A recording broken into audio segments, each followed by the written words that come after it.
Hey everyone, and welcome back to my channel. In case you are new here, hello and welcome. My name is Marissa and I am a pharmacist and health coach, and in today's video I am going to be sharing my favorite kale pesto recipe with all of you. I love it. It's super easy to make. Just need a couple of ingredients and a either like high-speed blender or a food processor. So go ahead and grab that and we'll make it together. Don't forget to give the video a big thumbs up, subscribe if you haven't already, and come and join the fun here on my channel, and let's go.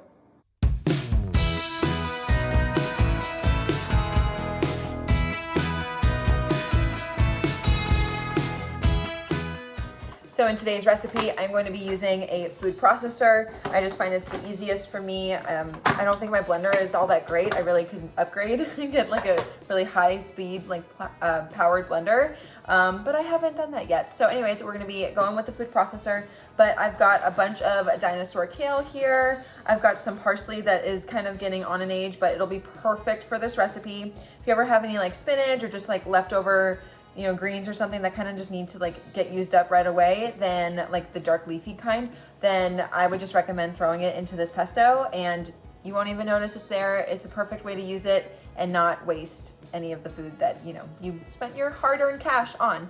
And then I got lemon. We're gonna use like half of this.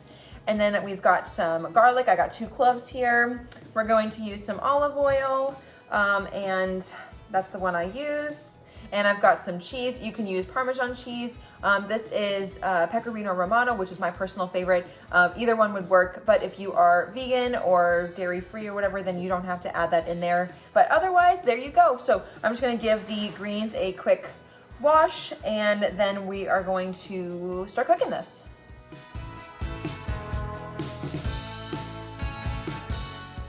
So first things first, we are going to start with prepping the kale. So as you can see here, I am just taking the leaf off of the stem. When it comes to the stem, we don't want to include that in the pesto, or even if I'm making a salad or roasting it or sauteing it or adding it to like a vegetable soup or something. I typically don't use the stem, so I will just use the leaf. So what I do is I just take hold of the stem and then I take off the leaf, as you can see there. So it's really not that difficult. I was a little intimidated when I first tried kale, but it's actually not too bad. And then we're gonna just take off the leaves from the parsley, and we don't need the stems for those either. Just go ahead and give that a good rinse.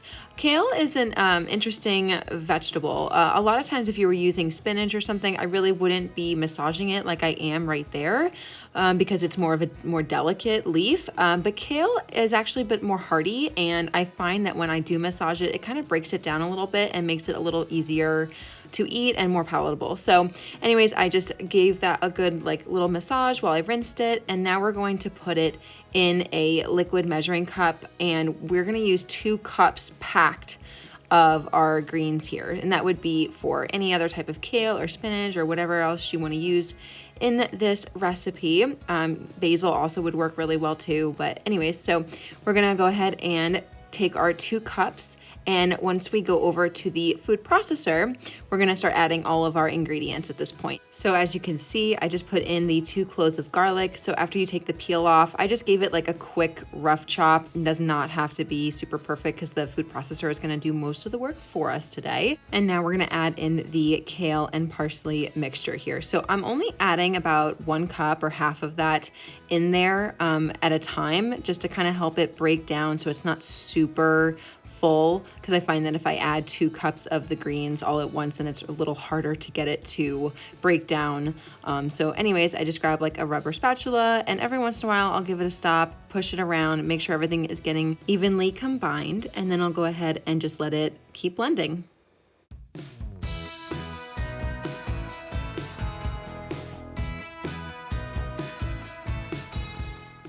Once it looks like it's been blended pretty good, then I'll go ahead and add in the rest of the greens.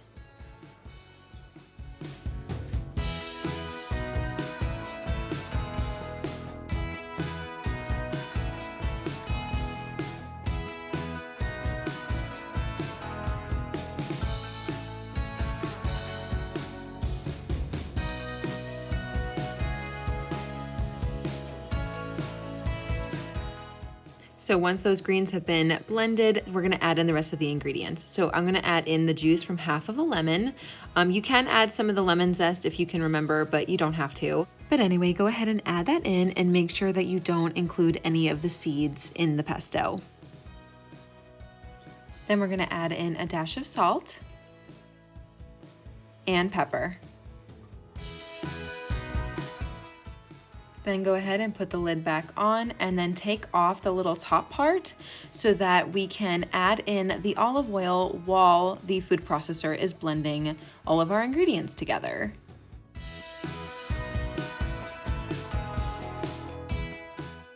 And now for the fun part, we're gonna add in the cheese. So I have a half a cup of cheese going in here. Put the lid back on and blend it again until everything is well combined.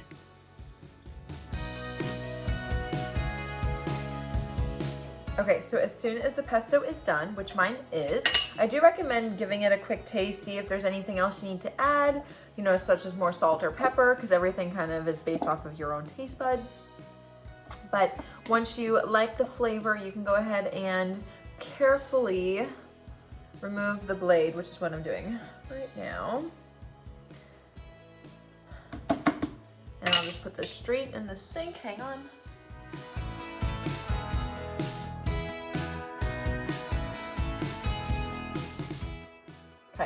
So this is what the pesto looks like up close. I did make this one nut-free, and so if you do add nuts, it'll look a little bit creamier. But because this is a nut-free pesto, it doesn't look quite as, you know, creamy, I guess. But it's a beautiful, gorgeous green color that will look so good on your food. And it tastes like cheese. And you don't even realize you're eating all those veggies, which is amazing. So anyways, I love to put this with a slice of bread, maybe some tomato on top, which is how I'm gonna pair it today. So I'll show you how I do it. But otherwise you could put it on pasta, you could put it with rice. If you have like a vegetable soup, like a minestrone soup, then you can put a dollop of this right on top of it. So it's really, really good. You can do a lot with it. Eat it right away, or what you could do if you want to like save it is you could leave it in your refrigerator in an airtight container for like up to a week. Or you could freeze it for like up to a month. So anyways, I will have the full recipe on my blog, which I'll leave the link for down below in the description box. But there you go, you guys. It was super easy and a really great way to use a ton of veg, especially if it's gonna go bad on you. Or if it's not, it doesn't really matter. So anyways, so I'm gonna go ahead and clean this up and then I'll show you how I'm gonna eat it today.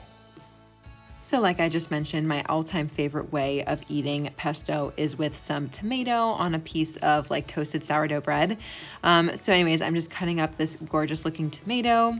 I have my sourdough bread and I just take a nice generous helping of the pesto and put that right on top. Add a slice or two of your tomato. Sprinkle on a little bit of dried oregano, some black pepper, and a little bit of the olive oil that I had left over when I was making the pesto itself, and some more cheese.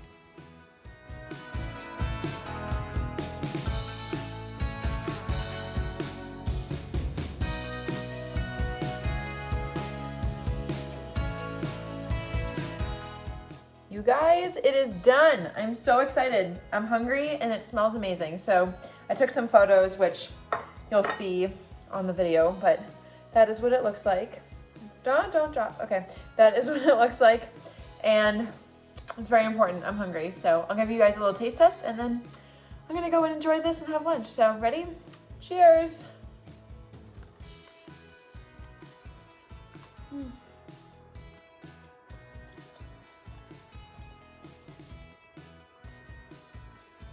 So good. Excuse me, I need a minute. Alrighty, you guys, so that is everything I have for today's video. I hope that you enjoyed it. Again, give this video a big thumbs up and subscribe to my channel if you haven't already. The full recipe will be on my blog and you can view it and print it there. But otherwise, I will see you guys in the next video. Bye. Y'all, someone wanted to say hi. Not really, he's Mr. Camera Shy, but he's so cute. Yeah. You want to be outside enjoying the weather? Yeah.